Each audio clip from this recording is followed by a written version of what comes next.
الشيطان الرجيم بسم الله الرحمن الرحيم ومن الأعراب من يتخذ ما ينفق مغرما ويتربص بكم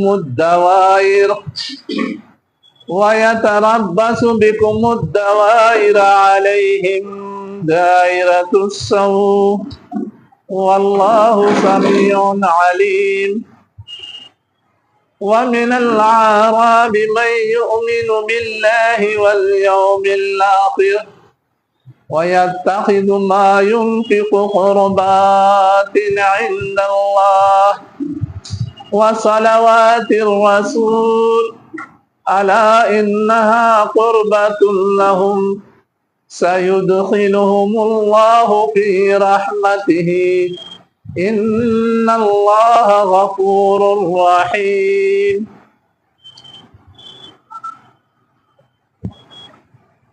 شروع اللہ کے نام سے جو انتہائی مہربان ہمیشہ رحم فرمانے والا ہے. اور دیہاتیوں میں سے کچھ وہ ہیں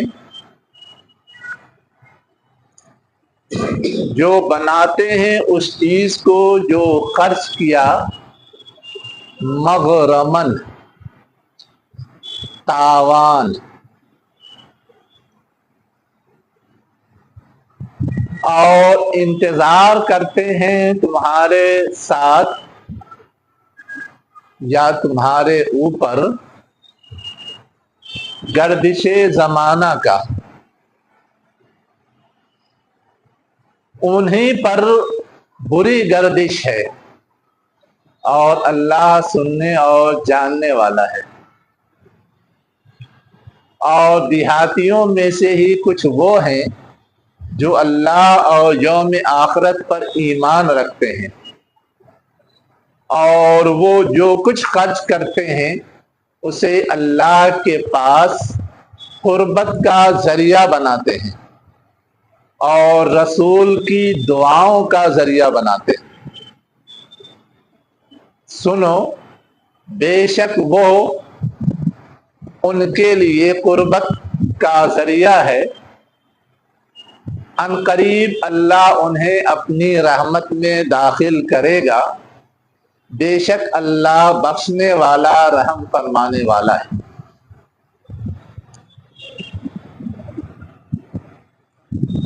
اعراب کے بارے میں اس سے پہلے گفتگو ہو چکی ہے. دیہاتیوں کو کہتے ہیں. اب ان کی کیفیت بتائی جا رہی ہے کہ دیہاتیوں میں کچھ ایسے ہیں جنہوں نے دین حق کو صحیح معنوں میں سمجھا نہیں، اور کچھ ایسے ہیں جو واقعاً دین حق کو سمجھتے ہیں. اسی لیے ایمان تو دونوں لے آئے لیکن دونوں کے طرز عمل اور رویے میں فرق ہے.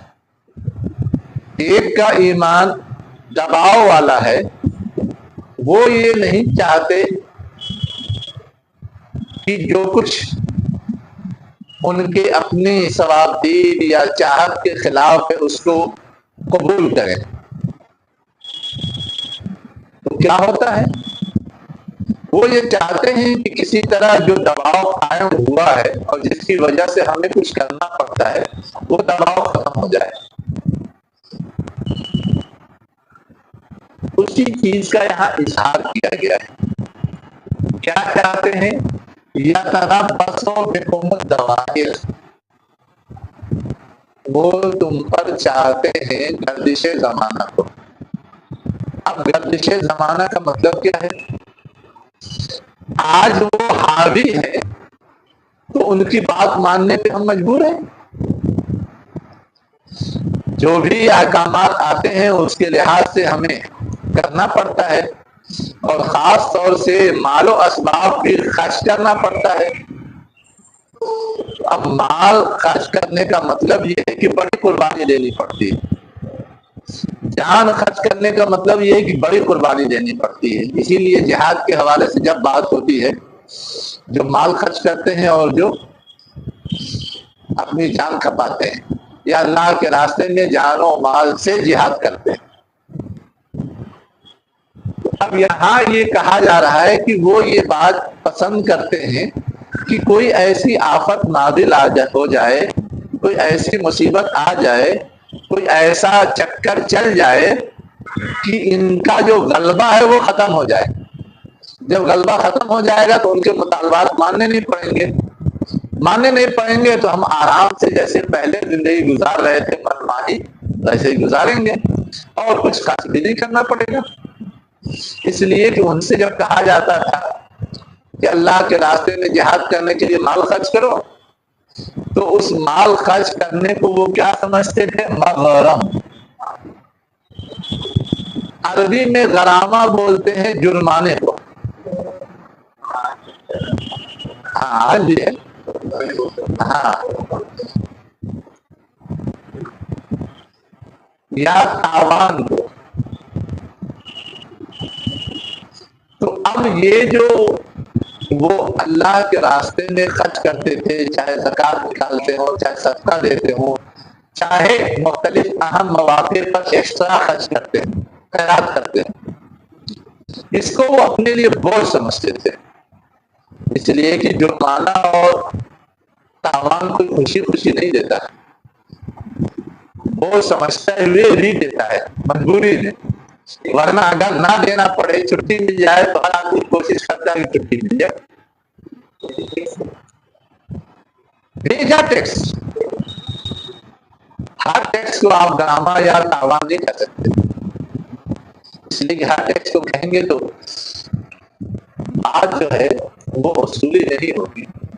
اس لیے کہ بہت سارے کام جو اجتماعی طور پہ انجام پاتے ہیں وہ کیسے انجام پائیں گے؟ اگر ہم اس کو کہہ دیں گے کہ وہ جرمانہ ہے یا تاوان ہے، اس لیے کہ جب کوئی غلطی کرے تب جرمانہ دے یا تاوان دے۔ ٹیکس تو ہماری ضرورت کے تحت ہے، سڑک بننی ہے، ہم کو گاڑی چلانی ہے، تو ہم اگر ٹیکس نہیں دیں گے، روڈ ٹیکس یا گاڑی ٹیکس، کیسے سڑک بنے گی؟ عدالتیں چلنی ہے، عدالت کا انتظام کیسے ہوگا؟ سب اجتماعی ضرورت ہے نا۔ اجتماعی ضرورت کے لیے کچھ تقاضے ہیں، لیکن جتنا تقاضا ہے اس سے زیادہ منمانی کرنے کے لیے لوگ ٹیکس وصولتے ہیں، وہ چیز غلط ہے۔ اب کروڑوں کی گاڑی میں گھومیں گے، کروڑوں روپے صرف اپنے تحفظ کے نام پہ خرچ کریں گے۔ جو حفاظتی دستہ آپ کے ملک کے پی ایم کے ساتھ چلتا ہے نا، اس حفاظتی دستے پہ ماہانہ 4 کروڑ روپے خرچ ہوتے ہیں۔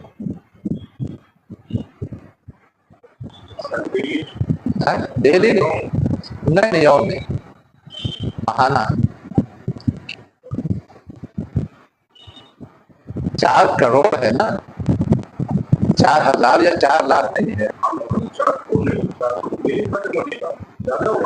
اصل میں جب آپ جوڑ لیں گے ان کی گاڑی کو بھی اور ان کی کیا کہتے ہیں دوسرے انتظامی اخراجات کو بھی، تو ہر خرچ جو ہے وہ سفر خرچ میں تھوڑا کاؤنٹ ہوتا ہے۔ بہت ساری چیزیں ہیں جو آفیشیل ضرورت ہے۔ میں نے صرف پروٹیکشن کی بات کی جی، وہ تو میں نے سمجھنے کے لیے بتایا۔ تو اب اتنا زیادہ جب ٹیکس کا بوجھ لادا جائے گا تو ظاہر ہے کہ اس کا نتیجہ کیا نکلنے والا ہے۔ اب آپ تصور کیجئے،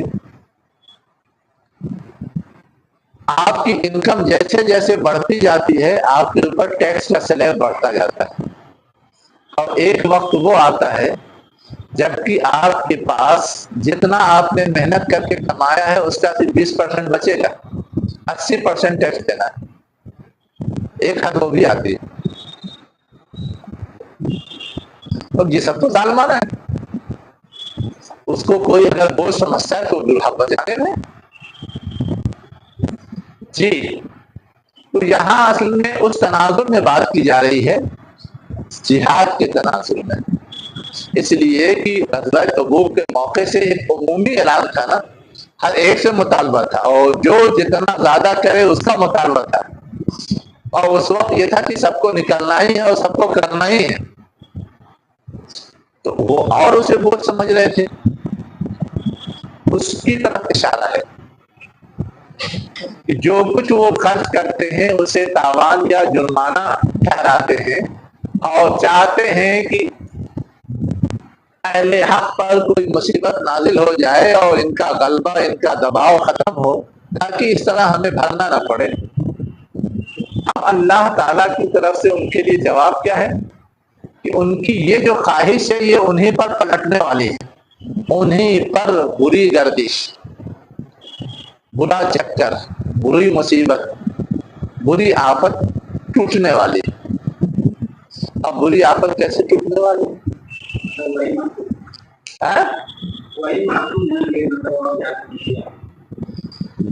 اصل میں ہے یہ کہ اللہ کا فلسفہ الگ ہے.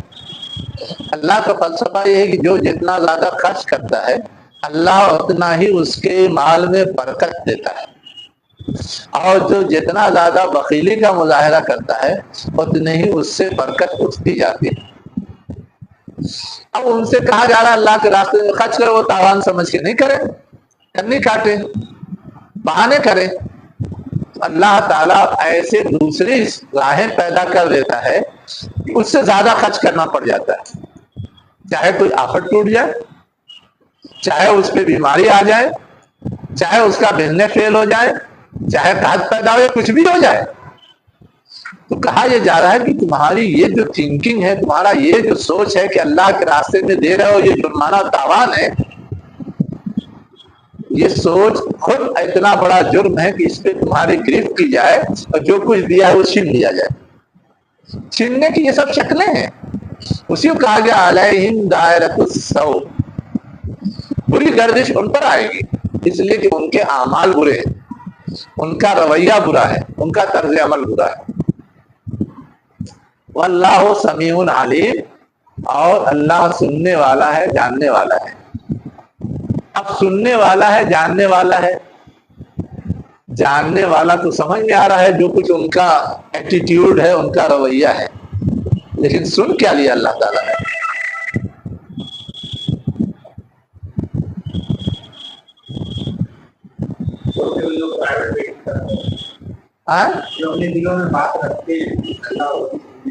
اچھا، دلوں کی بات جاننے والا، یہ تو سمجھ میں آتی ہے بات، لیکن دلوں میں ہم نے کچھ سوچا اسے سن بھی رہا ہے اللہ تعالیٰ. سننے کا مطلب تو ہوتا ہے کان کی سماعت سے سننا. ٹھیک ہے، اللہ کے کان کیسے ہم نہیں جانتے، لیکن آواز جب پہنچتی ہے تو ہم کہتے ہیں سنا. نہیں، یہ تو اتنی زیادہ گنجائش مت نکالیے، ورنہ تو ہر چیز کا مفہوم دورہ تہرا لے کر کے کچھ بھی بگاڑا پیدا کر دیں گے.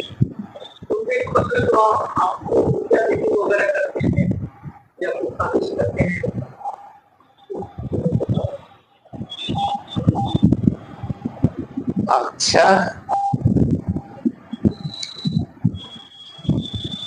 ربنا تقبل منا انک انت السمیع العلیم. دوسری جگہ ہے سمیع الدعا. سمیع الدعا کا ترجمہ کیا ہے؟ اچھا، سننے والا ہے یا سننے دعا قبول کرنے والا ہے؟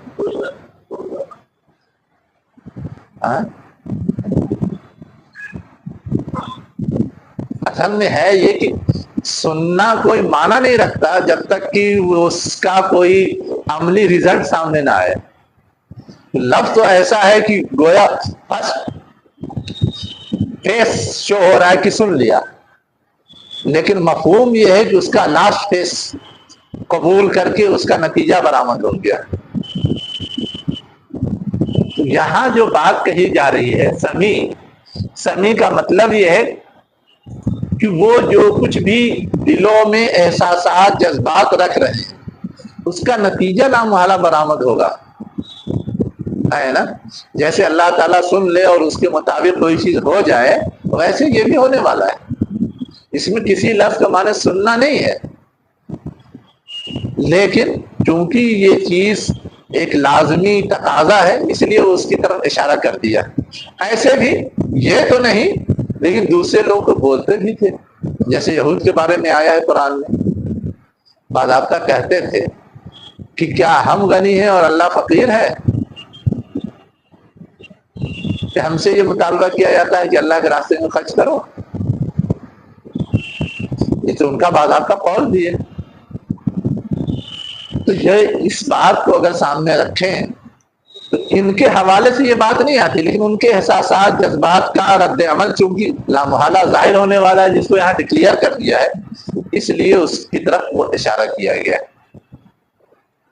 اب جو دوسرا گروپ تھا جو سمجھتا بوجھتا تھا، ان کا طرز عمل کیا تھا؟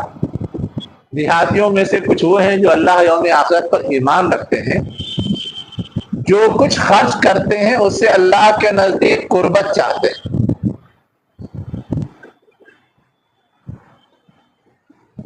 اور رسول کی دعا چاہتے ہیں۔ یہاں پر دو سوال سمجھنے کا ہے۔ ایک سوال تو یہ سمجھنے کا ہے کہ قربت کہتے کس کو؟ ہم اور آپ تو قربت اس کو سمجھتے ہیں کہ بالکل قریب قریب اغل بغل رہیں،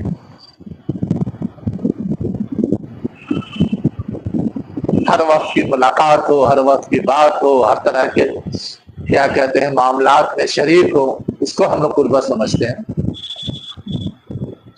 اب یہاں پر کون سا معنی ہے؟ اور اسی سے جڑا ہوا یہ دوسرا سوال ہے کہ اللہ کی ذات تو ایک ہے، اس کی قربت چاہیے، اس کے پاس رہنا چاہتے ہیں، اس سے ملنا چاہتے ہیں، کچھ بھی ہے، اس ایک ذات سے قریب ہو گیا، کام ختم۔ لیکن یہاں تو جمع لایا گیا، قربات، دیکھ رہے ہیں؟ تو اللہ کے پاس قربتیں چاہتے ہیں، صرف قربت نہیں چاہتے، جمع ہے، قربتیں چاہتے ہیں۔ اب سوال ہوگا کہ قربتیں جمع کیوں لایا گیا؟ قربتوں کی کچھ الگ الگ قسمیں ہیں کیا؟ کچھ الگ الگ اس کی شکلیں ہیں کیا؟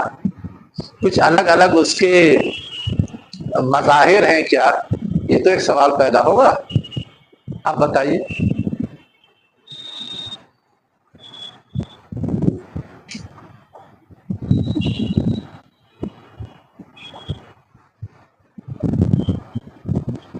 قربت میں تو ایک لطف ہوتا ہے، اچھے لوگوں کی قربت اچھا فائدہ دیتی ہے، برے لوگوں کی قربت برا فائدہ دیتی ہے۔ اللہ کی قربت تو کتنا فائدہ دے گی اس کا کوئی ٹھکانا نہیں۔ ایک صحابی کے سلسلے میں آتا ہے کہ انہوں نے اللہ کے رسول کو وضو کرنے کے لیے پانی لا کے دیا، آپ نے وضو کر لیا۔ اب اللہ کے رسول کو سمجھ میں آیا کہ اس نے میری یہ خدمت کی ہے، اس کو کچھ نواز دے، آپ مانگو، کیا مانگتے ہو؟ اور صحابی نے کہا میں جنت میں آپ کے ساتھ رہنا چاہتا ہوں، آپ کی قربت چاہتا ہوں، آپ کا پڑوس چاہتا ہوں۔ اب اللہ کے رسول بھی کشمکش سے پڑھ کے کہ یہ گارنٹی میں کیسے دے دوں؟ پوچھا کچھ اور چاہیے تو بتاؤ، کہا نہیں بس وہی چاہیے۔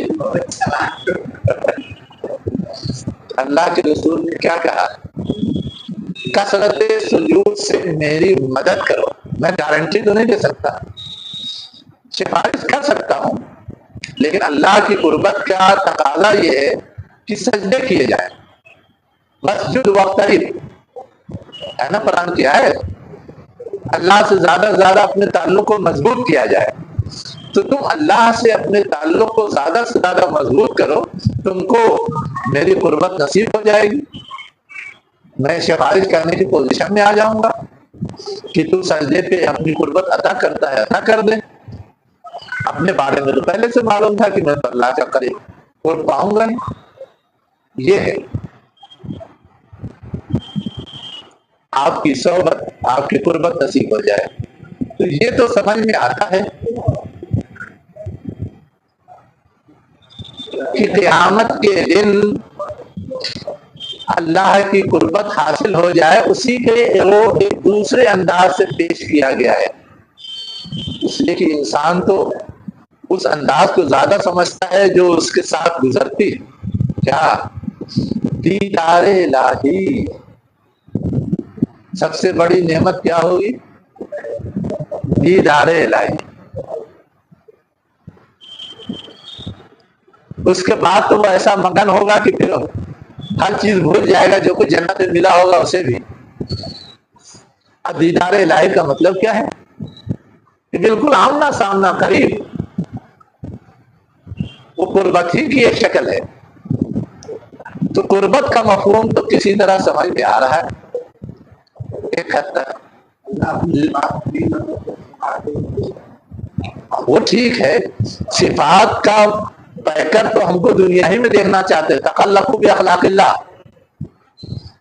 اللہ کی صفت رحم ہے، اللہ کی صفت کرم ہے، اللہ کی صفت فضل ہے، اللہ کی صفت عدل ہے، ہمارے اندر بھی وہ ساری چیز ہونی چاہیے۔ اسی کو کہا جاتا ہے تخلقوا باخلاق اللہ۔ اللہ کا جو طور طریقہ اخلاق ہے اس سے اپنے آپ کو آراستہ کرو، ویسے ہی اخلاق والے بنو۔ وہ تو دنیا ہی میں اللہ چاہتا ہے، اس کا اجر دے گا قیامت کے دن۔ تو قربت کا مفہوم تو ایک حد تک ہمارے سمجھ میں آ رہا ہے کہ کیوں صاحب ایمان اللہ کا قرب چاہتا ہے، لیکن قربات کا مطلب نہیں سمجھ میں آ رہا ہے۔ کئی قربتیں،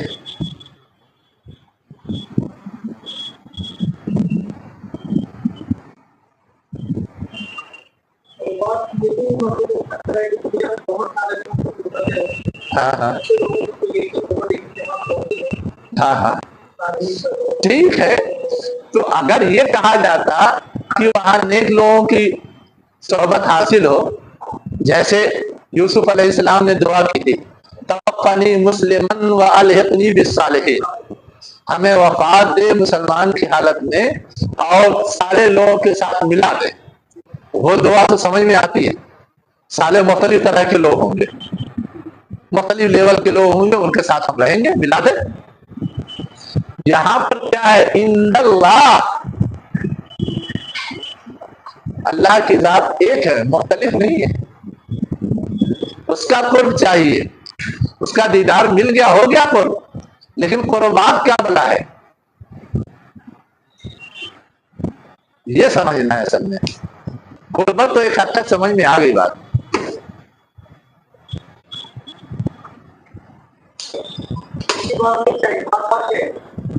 اچھا ایک ہی بات نہیں چاہیے، بار بار ہمیشہ ہمیش کے لیے چاہیے۔ تو ہمیشہ ہمیش کا معنی پیدا کرنے کے لیے تو کہہ دیا جاتا قربتاً عند اللہ دائما ابداً۔ قربات کو جمع کی شکل میں کیوں لایا گیا؟ پارٹ پارٹ، جمع لانے کا مطلب پارٹ پارٹ، الگ الگ، وہ سب سمجھنا ہے نا۔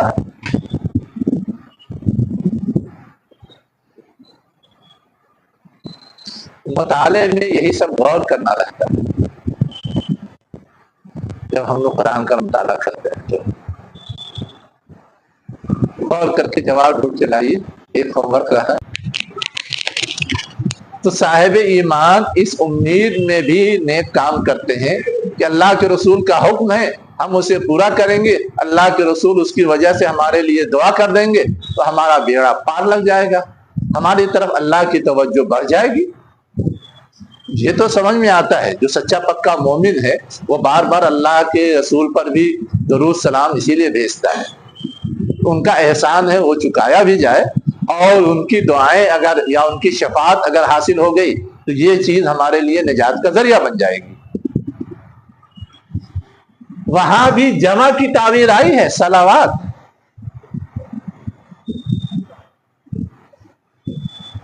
تو وہاں تو سمجھ میں آتی ہے بات، ایک بار دعا کر دینے اور بار بار دعا کر دینے میں فرق ہے۔ جیسے ایک بار دروازہ کھٹکھٹانے اور بار بار دروازہ کھٹکھٹانے میں فرق ہے یا نہیں؟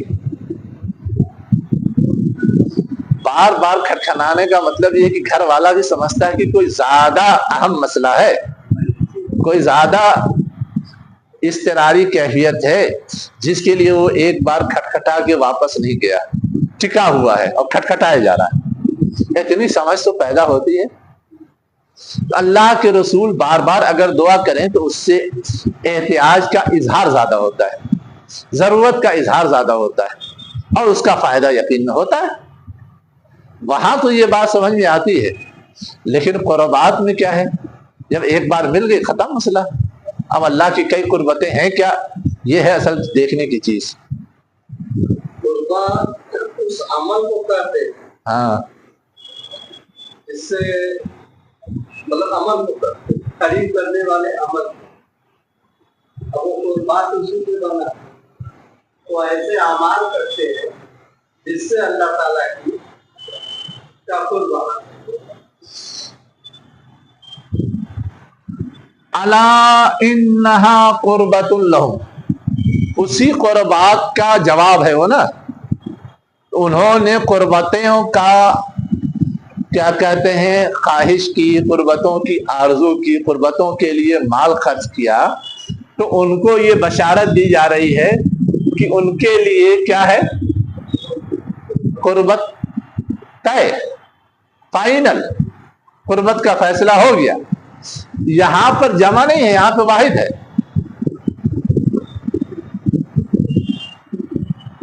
اللہ کی طرف سے جو ہمیں فائنل صلہ ملے گا وہ تو ایک ہی ہوگا۔ اللہ راضی ہو جائے، اللہ کی طرف سے جو بھی انعام مل رہا ہے مل جائے ایک بار، پھر دائمی ہو جائے گا وہ۔ یہاں جو جمع آیا ہے اصل میں ما ينفق کے تناظر میں آئی ہے، یعنی جو کچھ خرچ کیے کرتے ہیں، ایسا نہیں کہ ایک بار خرچ کرتے ہیں ان کو ایک بار قربت چاہیے، وہ بار بار خرچ کرتے ہیں اور ہر وقت ان کی نیت یہ ہوتی ہے کہ اللہ کی قربت حاصل ہو جائے۔ یہ اشارہ دینا ہے۔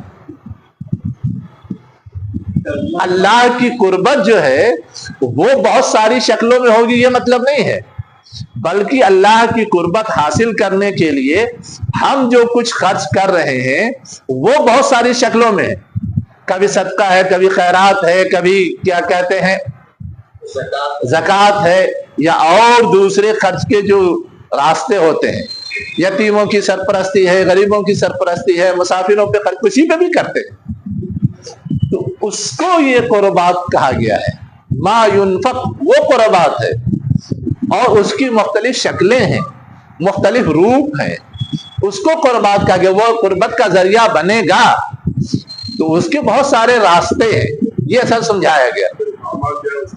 ہاں، اب ان سب کے نتیجے میں جو فائنل قربت اللہ کی حاصل ہوگی وہ ایک ہی ہوگی۔ وہ جواباً کہا جا رہا ہے، سنو، بے شک وہ قربت ان کے لیے فائنل، طے شدہ، مل کے رہے گی، گارنٹی۔ اب سمجھ میں آیا؟ آگے مزید اس کی وضاحت کر دی گئی، سَيُدْخِلُهُمُ اللَّهُ فِي رَحْمَتِهِ، ان قریب اللہ تعالیٰ کیا کرے گا، ان کو اپنی رحمت میں داخل کرے گا۔ مل گئی قربت۔ ان اللہ غفور الرحیم، تھوڑی بہت کوئی کوتاہی ہوئی اللہ اسے بخش بھی دے گا اور رحم کا معاملہ بھی کرے گا۔ اب اس کے بعد آگے کچھ اور چیزوں کی طرف اشارہ کیا جا رہا ہے۔ یہ معاملہ تو دیہاتیوں کا ہو گیا، لیکن اس سے زیادہ جن کی خدمات ہیں، ایک تو اجڑ دیہاتی ہیں اور ایک ٹھیک ٹھاک دیہاتی ہیں، مہذب، ان کی صورتحال تو بتا دی، لیکن جنہوں نے سب کچھ کھپا دیا ہے ان کو کیا ملے گا یہ بھی تو معلوم ہونا چاہیے۔ تو اگلی آیت میں اس کا تذکرہ ہے، والسابقون الاولون، سبقت لے جانے والے، آگے آگے رہنے والے، اول مانے پہلا، آگے آگے رہنے والے، سبقت لے جانے والے، کن میں سے؟ مہاجرین میں سے، والانصار، اور انصار میں سے۔ اب یہاں پر جو چیز سمجھنے کی ہے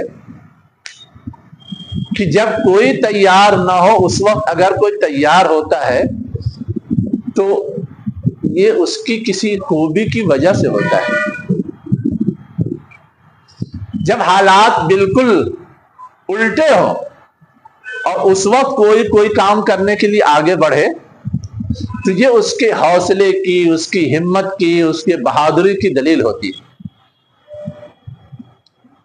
اس لیے سبقت لے جانے والوں کی اہمیت ہے، چاہے وہ مہاجرین میں سے ہو چاہے انصار میں سے ہو۔ مہاجرین میں سے جو لوگ سبقت لے گئے ایمان لانے میں پہلے ایمان لائے، انصار میں سے جو لوگ پہلے ایمان لائے بیعت عقبہ اولا اور ثانیہ کے موقع سے، یہ کہتے ہوئے کہ یہ تو وہی رسول لگتا ہے جس کی اہل کتاب ہم کو خبر دیتے ہیں، اس سے پہلے کہ وہ ایمان لے آئے ہم ایمان لے آئے، یہ کہتے ہوئے وہ پہلی مرتبہ انہوں نے بیعت کی تھی۔ یہ ہے سبقت ان کی، کہ جب کوئی تیار نہیں، ہر آدمی تذبذب میں ہے، شک میں ہے، ویٹ اینڈ واچ میں ہے، اس وقت کوئی بڑھ کے کہے کہ نہیں میں آپ کو مانتا ہوں، چاہے وہ حضرت خدیجہ ہو، چاہے وہ ابو بکر رضی اللہ عنہ ہو، چاہے وہ علی رضی اللہ عنہ ہو، چاہے وہ زید بن حارثہ ہو، جو لوگ بھی ابتدائی دور میں ایمان لائے تھے، ان کا اپنا ایک مقام ہے، ان کی اپنی ایک حیثیت ہے، یہ ہیں سب سے ٹاپ۔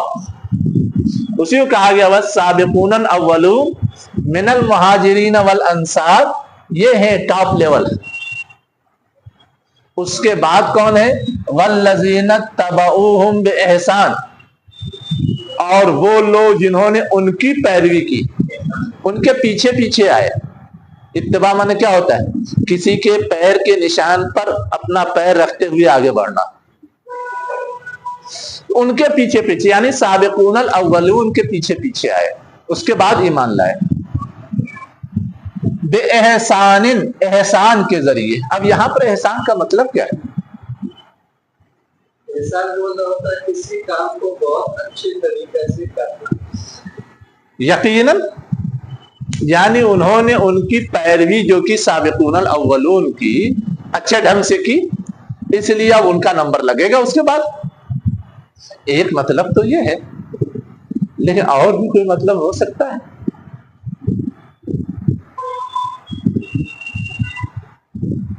ایک احسان ہوتا ہے، آیت میں آتا ہے ان اللہ یامر بالعدل والاحسان، ہاں، یعنی اپنے حصے سے زیادہ اپنے بھائی کے یا دوسرے کے حسن سلوک کرنا جس کو کہتے ہیں، سیدھی سادی بات۔ یقیناً اور کوئی معنی ہوتا ہے احسان کا؟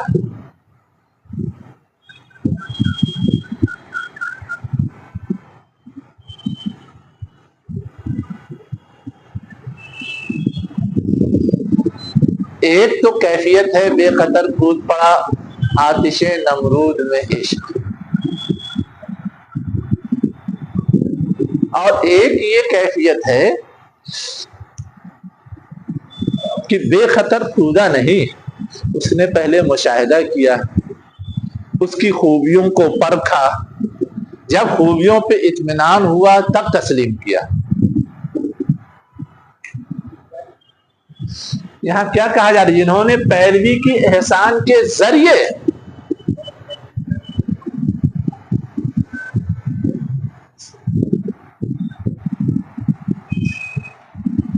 اس میں اس بات کی بھی گنجائش ہے کہ بہت سارے لوگ جو ایمان لانے والے تھے وہ کسی نہ کسی خوبی یا کسی نہ کسی کیا کہتے ہیں عنایت اور توجہ کی وجہ سے ایمان لائے تھے۔ جیسے آج کل ہم لوگ دیکھتے ہیں نا، ایمان لانے والوں کی کہانیاں پڑھیے تو کوئی کہے گا ہم قرآن سے متاثر ہوئے، کوئی کہے گا فلاں کے اخلاق نے متاثر کیا، کوئی کہے گا کہ فلاں جو تعلیم دی گئی ہے، چاہے وہ پردے کی ہو، چاہے وہ تدفین کی ہو، چاہے وہ ذبیحہ کی ہو، اس سے ہم متاثر ہو کر کے ایمان لائے ہیں۔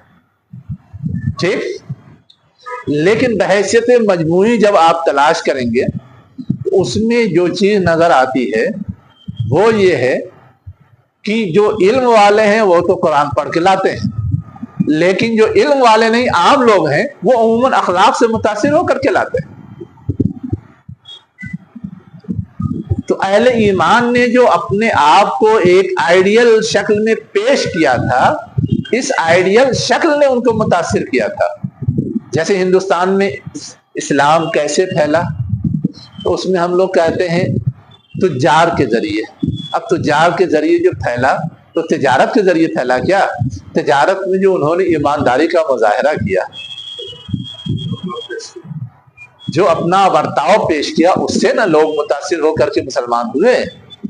تو ہمارے بعض مفسرین کہتے ہیں کہ احسان کا مطلب یہ ہے کہ بعد میں جو ایمان لانے والے تھے ان میں بہت سارے وہ لوگ تھے جنہوں نے حسن سلوک کے مظاہرے یا خوبیوں کو دیکھ کر کے اسلام قبول کیا۔ جیسے فتح مکہ کے موقع سے ڈھیر سارے لوگوں نے کیا۔ کیسے کیا تھا؟ جب آپ نے عام معافی کا اعلان کر دیا جو ان کے خواب و خیال میں بھی نہیں تھا کہ اب یہ قابو پا گئے ہیں، غالب آ گئے ہیں، اب یہ معاف کریں گے، سالوں سے ہم ان سے لڑتے آ رہے ہیں۔ لیکن آپ نے سیدھا سپاٹ اعلان کر دیا، اور جو سب سے بڑا دشمن تھا اس کے بارے میں اعلان کر دیا کہ اس کے گھر میں جو پناہ لے لے اس کو بھی معافی۔ یہ ہے اصل چیز۔ چلیے اب ان کے حوالے سے کیا کہا جائے؟ رضی اللہ عنہم ورضوا عنہ، اللہ ان سے راضی ہوا اور وہ اللہ سے راضی ہوئے۔ اللہ ان سے راضی ہوا مطلب ہے کہ انہوں نے اللہ کی فرما برداری کی، اللہ ان سے خوش ہے۔ وہ اللہ سے راضی مطلب ہے کہ ان کی فرما برداری کا جو صلہ ملنا چاہیے دنیا میں یا آخرت میں وہ اللہ نے ان کو دیا۔ وَأَعَدَّ لَهُمْ جَنَّاتٍ تَجْرِي، اور ان کے لیے تیار کیا ہے باغات جن کے نیچے نہریں بہتی ہوں گی، جس میں وہ ہمیشہ رہیں گے۔ ذَلِكَ الْفَوْزُ الْعَظِيمُ، یہ بڑی کامیابی۔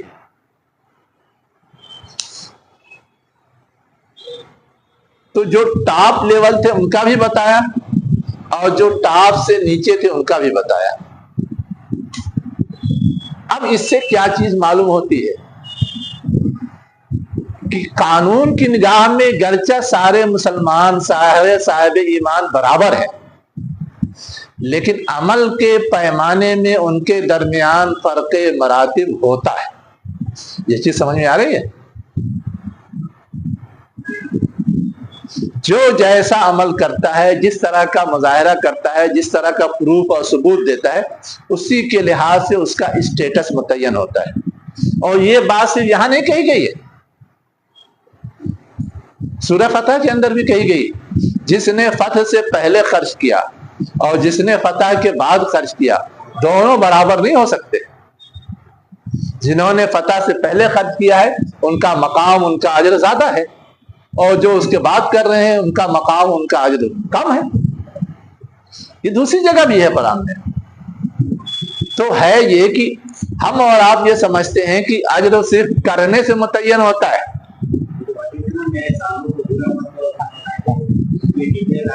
ہے نا؟ ہم اور آپ یہ سمجھتے ہیں کہ کوئی کام کیا جائے اس سے اجر متعین ہوتا ہے، یقیناً اس سے اجر متعین ہوتا ہے، لیکن اجر کی تعین میں اور دوسرے بہت ساری چیزوں کا دخل ہے، جس میں احوال کا بھی دخل ہے، کوششوں کے لیول کا بھی دخل ہے۔ یعنی مشکل احوال میں کیا یا عام احوال میں کیا، مشکل احوال میں کیا تو اس کام کی اہمیت زیادہ ہے، عام احوال میں کیا تو اس کام کی اہمیت کم ہے۔ زیادہ محنت سے کیا، زیادہ قربانی پیش کی تو اس کا اجر زیادہ ہے، کم محنت کی، کم قربانی دی تو اس کا اجر کم ہے۔ تو بہت ساری چیزوں کا گویا اجر کی تعین میں دخل ہوتا ہے۔ یہ بات اصل میں سمجھنے کی ہے۔ اب آگے کیا کہا جا رہا ہے؟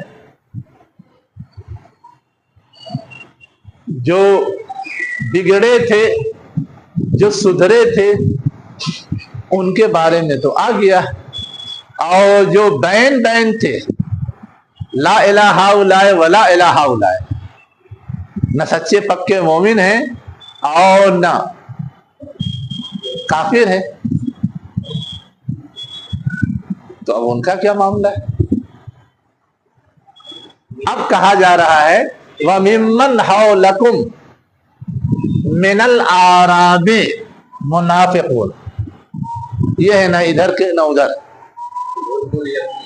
ظلم الیقین۔ ابھی آ رہا ہے آگے کیا ہے، اور ان میں سے جو تمہارے ارد گرد ہیں، من الاعراب دیہاتیوں میں سے کیا ہیں؟ منافقون، نفاق والے ہیں۔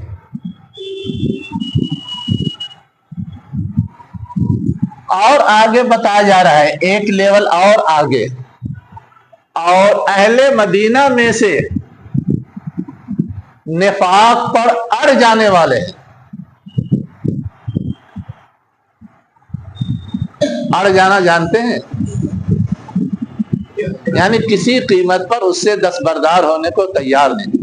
جیسے قرآن میں آیا شیطان مرید، ایسا شیطان جو اڑ گیا، اڑیل۔ شیطان مارد بھی آیا ہے قرآن میں، اسی مرادہ سے ہے۔ ہم لوگ ایک لفظ استعمال کرتے ہیں تمرد، سرکشی کے معنی میں۔ تو کہا جا رہا ہے کہ مدینہ والوں میں سے نفاق پر اڑے ہوئے یا سرکشی دکھانے والے لوگ بھی ہیں۔ اسی سے مرد بنا ہے۔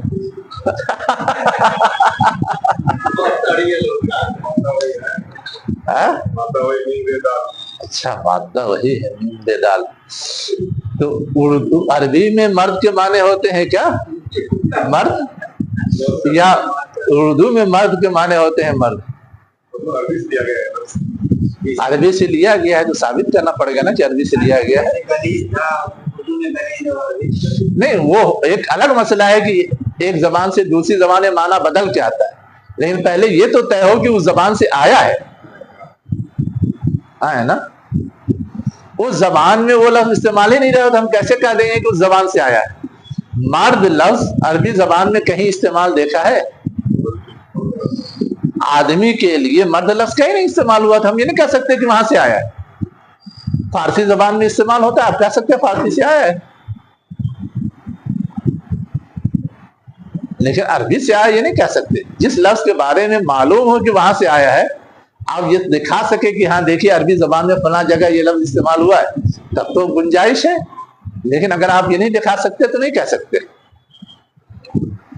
جی، تو بتایا جا رہا ہے کہ تمہارے ارد گرد جو لوگ ہیں ان میں سے کچھ دیہاتی منافق ہیں، اور اہل مدینہ میں سے تو کچھ کٹر منافق ہیں مفہوم کے لحاظ سے، ورنہ نفاق پر اڑے ہوئے ہیں۔ لا تعلمہم، یہاں پہ میم چھوٹ گیا ہے، تم ان کو نہیں جانتے۔ نحن نعلمہم، ہم ان کو جانتے ہیں۔ اب کس کے دل میں کیا ہے ہماری رسائی تو نہیں ہے، آثار کی بنیاد پر کچھ چیزیں ظاہر ہو جاتی ہیں، تو اللہ کے رسول کو اللہ تعالیٰ نے فراست دی تھی، آپ سمجھ جاتے تھے کہ یہ منافق صفت ہے۔ لیکن جس کا نفاق کسی ذریعے سے ظاہر ہی نہ ہو، بہت سارے لوگ ہماری زبان میں گھننے ہوتے ہیں، گھننے، یعنی جو کچھ ہے بس اپنے اندر ہی چپ چاپ لیے رہتے ہیں، کسی کو کچھ بتاتے نہیں، پتہ ہی نہیں چلتا کہ ان کی چاہت کیا ہے، ان کی منشا کیا ہے، ان کی خواہش کیا ہے، کچھ نہیں پتہ چلتا۔ اب یہ جو شکل ہوتی ہے ویسے منافقوں میں بھی تھے گھننے۔ ہاں، آج غور کرنے کی نوبت آئی ہے کیا؟